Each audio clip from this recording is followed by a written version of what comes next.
Hey, what's up everyone? Welcome to 90 Day Fiancé latest news. It's silent in the hospital room.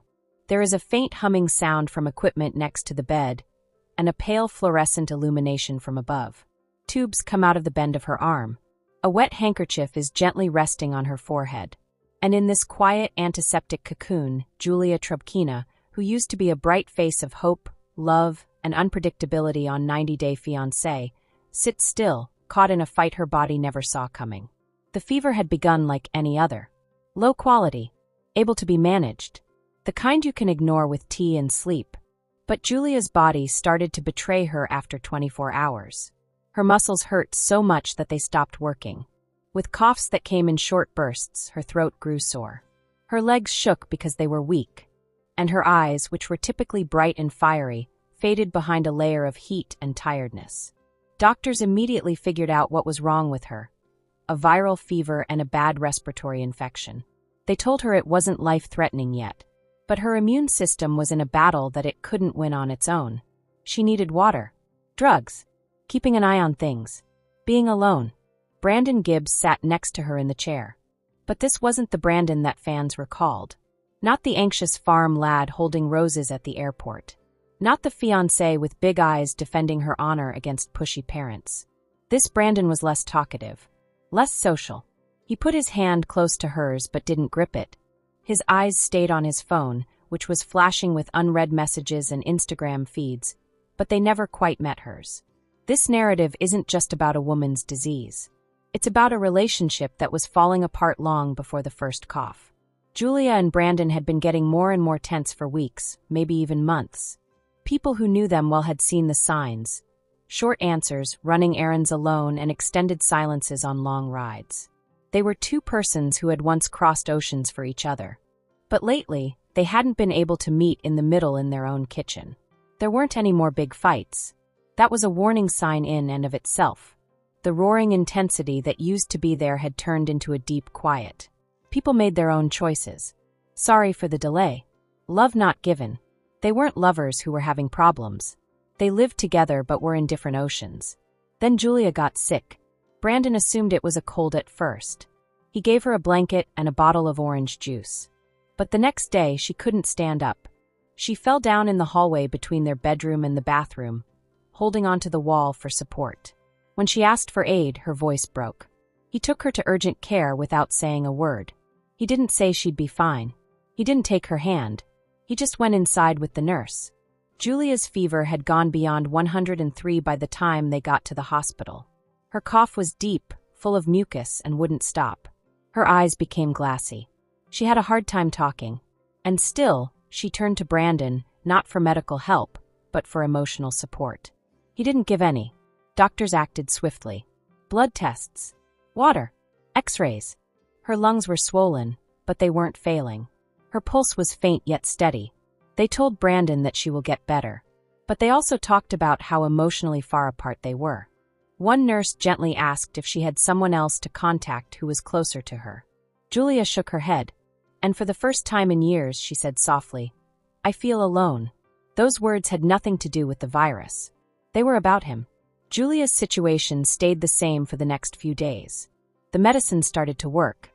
Her fever went down. Her cough became better. She started eating again in modest amounts. But the pain in her chest had little to do with her lungs, and more to do with the man who was sitting by her bed and watching her recuperate with no joy in his eyes. He wasn't mean. He wasn't gone. But he was far away in all the ways that mattered. He got her some water, answered her nurses. He looked at his phone while she slept. But he didn't actually ask how she was doing.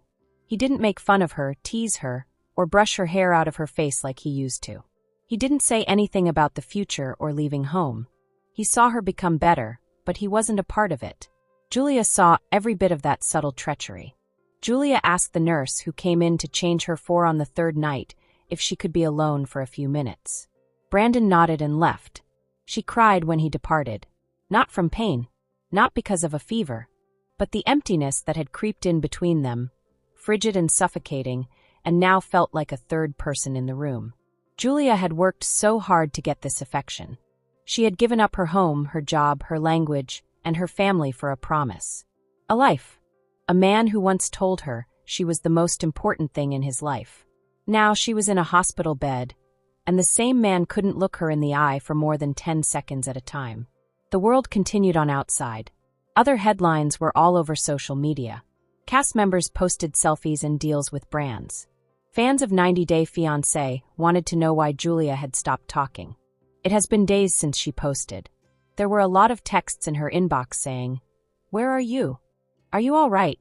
Is Brandon there with you?" She saw them. She read them. But she didn't say anything, because the reality was too much for a caption. The house was empty when they got home.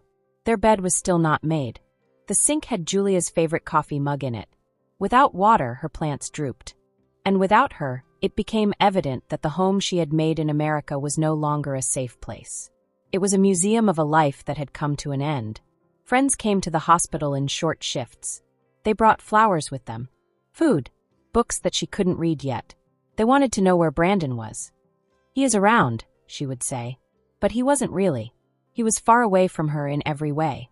Julia told a longtime friend who called from Russia, "This sickness isn't the hardest part," in one of their infrequent conversations. "It's witnessing how little love is left. He sits next to me, yet I feel like I'm not there." She didn't weep when she called. She just sat there and watched the rain hit the glass. "Maybe," she said softly, "this is how it all ends. Be quiet. Don't holler. Nothing at all." Brandon didn't stay on the 5th night. He told the nurses he needed to sleep. She said yes. He went away without kissing her forehead. Julia turned her back on the door and stared at the wall for hours.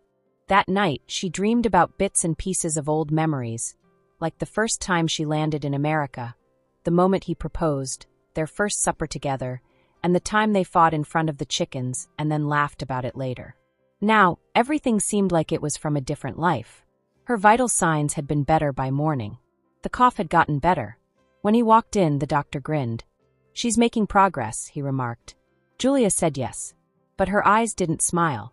Because what she had learned over those 6 days of heat and stillness was something that couldn't be changed.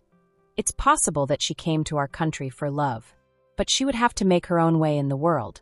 Brandon stood on the curb with the car as she was taken out of the hospital. He helped her get into the seat.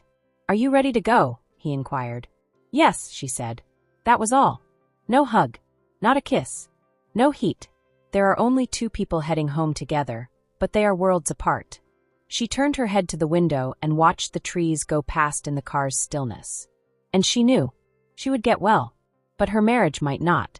This gossip is over. If you like the video, then give your opinion in the comment box and stay with us by subscribing the channel.